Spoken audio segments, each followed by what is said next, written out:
Good afternoon. It is now 4 o'clock and time to resume the hearings into the Corby Local Plan Part 2. I don't intend to go through my normal introduction at this session. We have no new faces here with us this afternoon, so we're all aware of the procedure and how we operate. But just to quickly check that everybody can hear and see, with us for this session we have Mr. Jameson, the Council Solicitor. Thank you, ma'am. Yes, can hear you. Good afternoon, thank you. And we have Miss Turner from the Planning Department.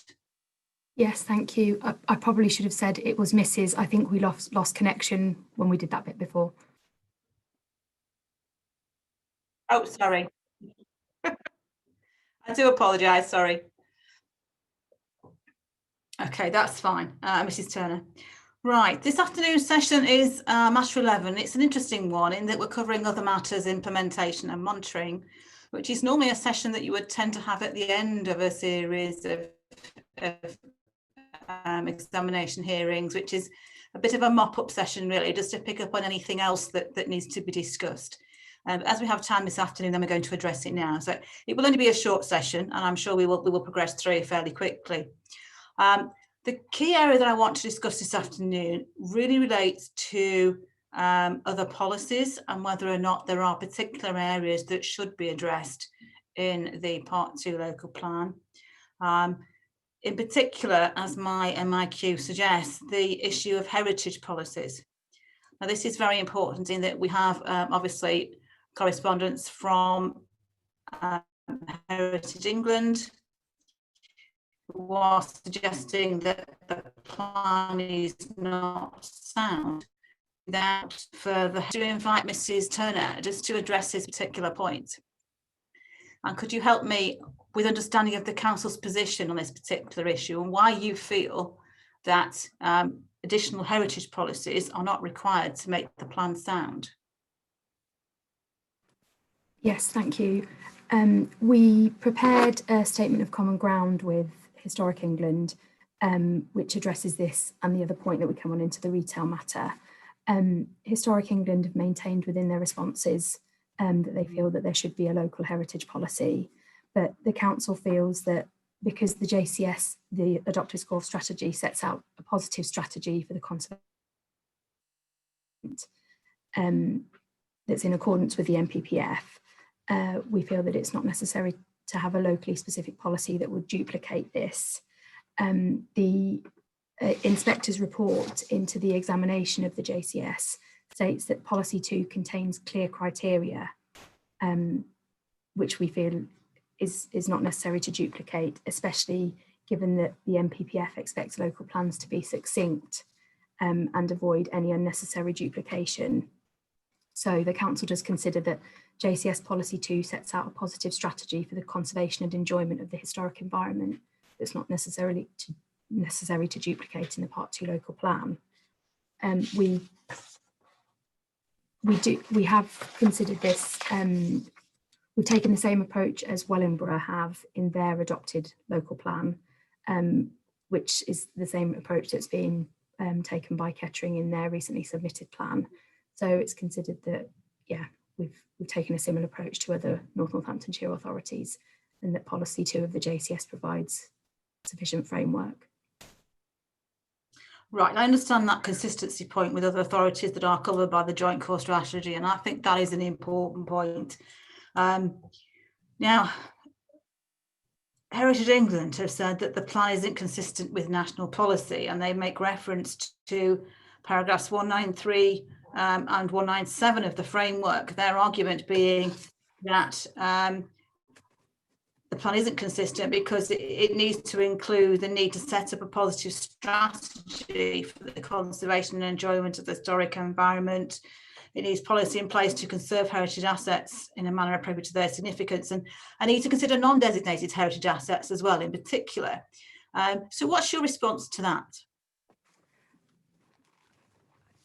The policy 2 sets the framework to protect and preserve where appropriate, enhance heritage assets and all their settings, which includes designated or non-designated heritage assets.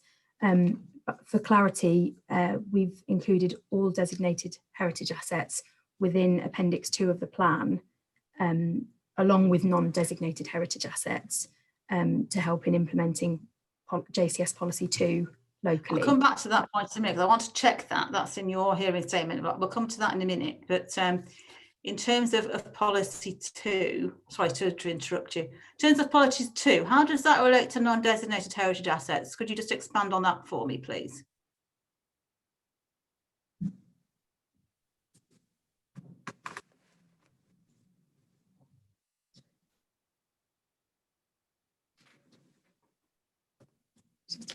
I think the policy just refers to assets, doesn't it?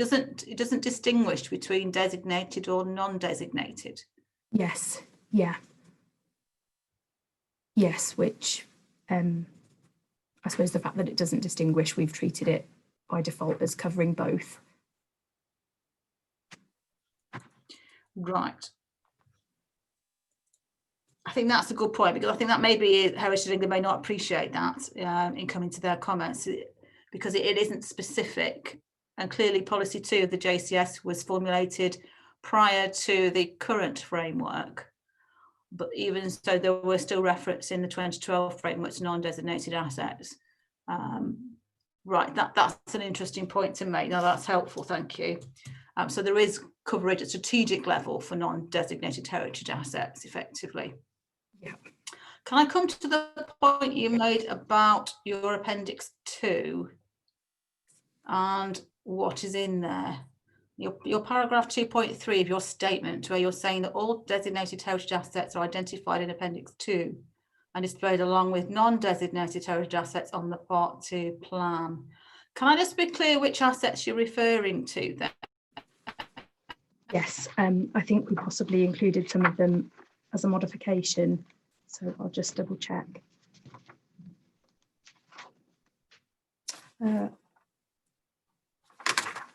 Our heritage asset, we've included them alongside, so Appendix 2 is a list of designated sites, yeah, which includes our biodiversity and nature conservation assets. And then below the UK priority habitats, we've listed the conservation areas, scheduled ancient monuments, registered parks and gardens, and the archaeological sites, which are all displayed on the map, subject to licensing, I think. Right, okay, that doesn't include listed buildings then, or non-designated heritage assets, which you could view as being heritage assets. Yes, although I believe those that we weren't able to present on the policies map due to licensing are available on the heritage register on the local, as part of the record centre. Yeah. Okay, that's fine. Just wanted to be clear on that point, what it actually includes. I mean, the points that Heritage and Historic England are making are, to an extent, very valid. But I think what I want to be clear on is what is right for Corby, what is right for your Part 2 plan. Is there a need to have more specific heritage policies within there that maybe look at something that's more significant from a local perspective, and that's why you need to have those policies within your plan? I'm thinking that HE have made reference to things like historic shop fronts, or the particular it will be that may use some policy direction. It might be helpful if you could just summarise for me how you feel that the nature of the borough is, such that are the conservation areas or certain listed buildings that you feel from a local perspective need a greater policy protection. Could you help me with that, please? Yeah, I think the nature of Corby Borough is it's the growth town of Corby in the main, with the smaller villages around the edges, all of which are covered by conservation area appraisals. And I think we responded to one of the comments that Historic England made to clarify that all of those with known historic shop fronts are covered by supplementary planning documents, conservation area appraisals as SPDs. So it wasn't something that we felt warranted any further policy.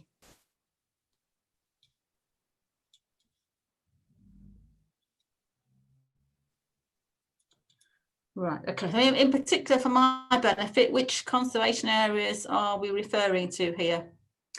All the listed conservation area appraisals are on the website. There'll be Cottingham, Middleton, Gretton, all the villages surrounding the main town are covered by conservation area appraisals, not all of which are SPDs, but yeah, there's a programme for reviewing them. No, but they are material considerations, certainly, for assessing any development proposals that come forward. Right, okay, that's fine. So in terms of the nature of the borough then, there is nothing you think that makes Corby particularly special that would warrant a specific heritage policy? You've made reference there to Wellingborough and Kettering taking a similar approach and not having other heritage policies, which is absolutely fine. That is obviously their approach and what they feel is appropriate. So I just want to establish that from your perspective, you don't think there's anything particularly extra special in Corby that would suggest that specific policy is necessary. Certainly, Corby doesn't have a historic core like some of the other surrounding towns. So it really is only the villages that probably would need to be covered by anything more local. Okay, that's all right. Thank you. That's helpful. In terms of consistency, Heritage England make reference to the East Northamptonshire local plan, which is coming forward. Now that I understand is not quite as far advanced as the Part 2 plans for Kettering and for Corby, but it does include policies for heritage. I think there's two in there, a heritage policy and a non-designated heritage asset policy. So clearly there's a little bit of difference between the area covered by the core strategy. A different authority there has come to a different conclusion.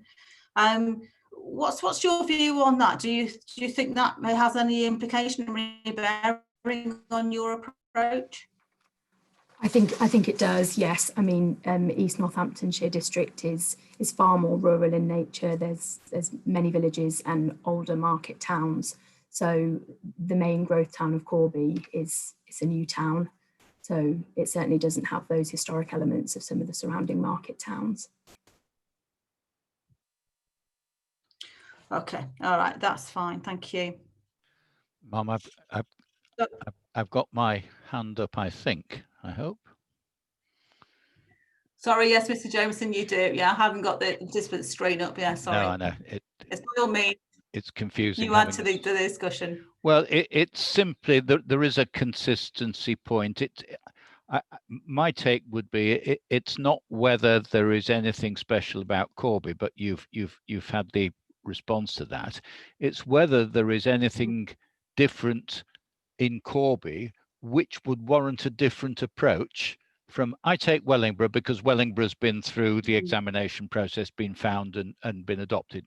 Now the debate about East Northamptonshire and whether that warrants a separate approach, of course, has to be tested on examination yet.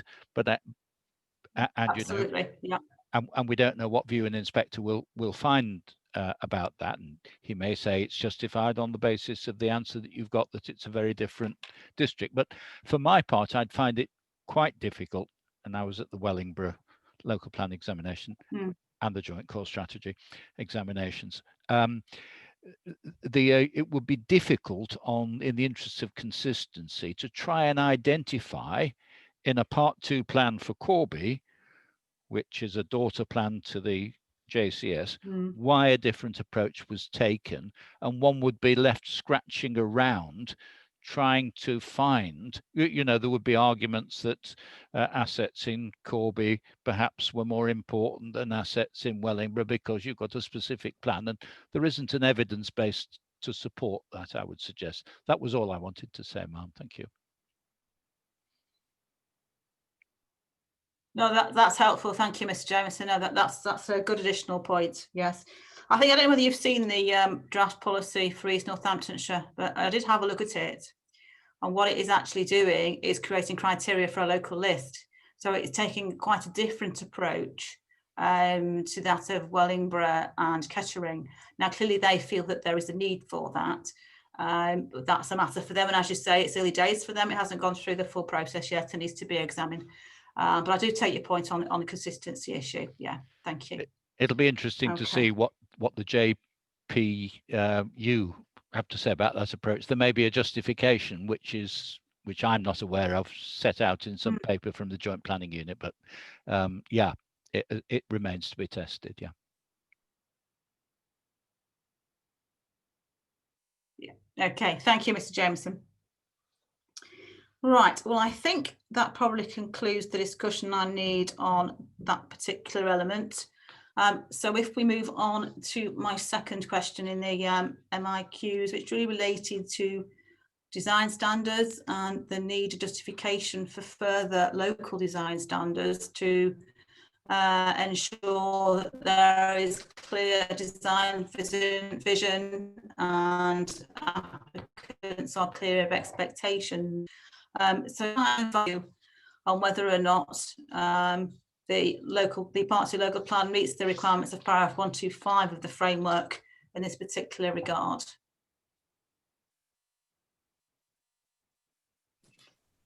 Thank you.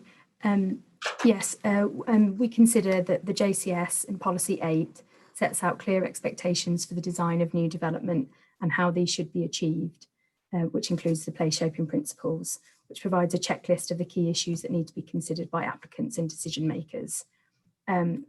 We've taken the policy framework from the JCS, and we have looked to develop site-specific development principles for some of the housing allocations and town centre redevelopment opportunity sites. So we have looked to strengthen and make them more locally specific, particularly with regards to the town centre. And we've looked closely at good design principles for housing the older population. But we're obviously aware that the Joint Planning and Delivery Unit will be developing a place shaping SPD or something of that form for more detailed design guidance in the future. So we didn't feel there was anything necessary at a more local level. Well, that's helpful. Yeah, I noticed in your hearing statement you make reference to a committee report outlining the evolving work on the place shaping SPD. Do you have a time frame for that? Do you know what the expectation is? Oh, I can't remember off the top of my head. Can I really quickly? Sorry, I put you on the spot. It's not too important to point. It's fine. No, don't worry about that. Yeah, no, that's fine. I think that's probably answers that particular question. I have noted. Sorry, go on. I have a vague answer. I believe that they haven't set a timetable yet because they were going to review based on the National Design Guide. So it's in preparation, but they were going to review the scope of the document. No, that's fine. Thank you. Okay, that's okay. And that's only really a minor question, really. It's just wrapping up all various issues in this one session. We move on then to monitoring provisions. Are they justified and effective? I have noted that you are proposing some modifications to that particular appendix, just to bring it up to date. So perhaps you could just go through that for me and really answer the question of whether the monitoring provisions, in your view, are justified and effective. Yes, the council do feel that the monitoring provisions are justified and effective, although we note that they should be read in conjunction with Table 9 of the JCS, which sets out the wider performance indicators and targets. The modification that we proposed at additional modification 43 is to make the indicators more specific and measurable, which we feel is appropriate. Yeah, because I noticed in the original version, I think there was policy 16 and policy 21 where there was no specific target. I have noted that you have proposed to modify that and provide a target for those particular two areas, just to make the table and the monitoring a little bit more robust and effective.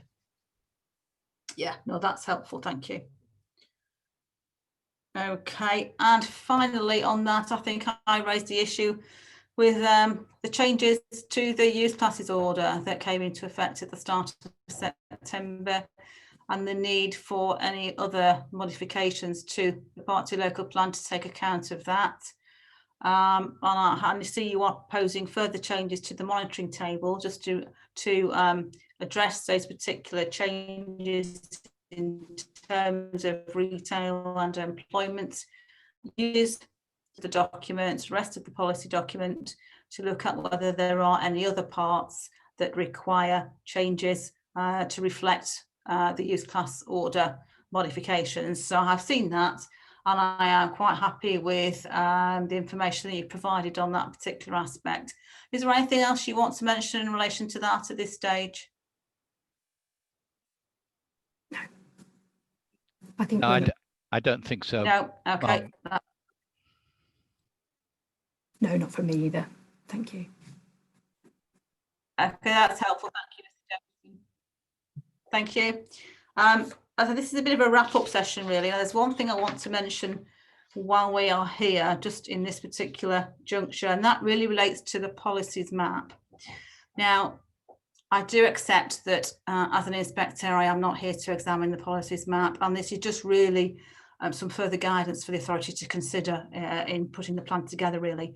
Clearly, the policies map is a geographical expression of policies in the plan. Now, there are certain designations within the policies map which do not have a policy backing. They are not a geographical expression of a particular policy in the plan. And the things that I'm thinking of here are possibly the sustainable urban extensions that are indicated on the policies map. They do not have a specific policy within the Part 2 plan that provides guidance on how they should come forward. That's in the joint core strategy. Equally, there's other things on the policies map, such as the designated heritage assets we've talked about, the nature conservation sites, biodiversity sites, those are on there as well. Normally, one would expect to see those designations on a policies map where there is a particular policy within the Part 2 plan. So then there is a need to have those particular areas shown geographically to reflect and show, demonstrate where those policies apply. In this case, some of those policies are really in the joint core strategy.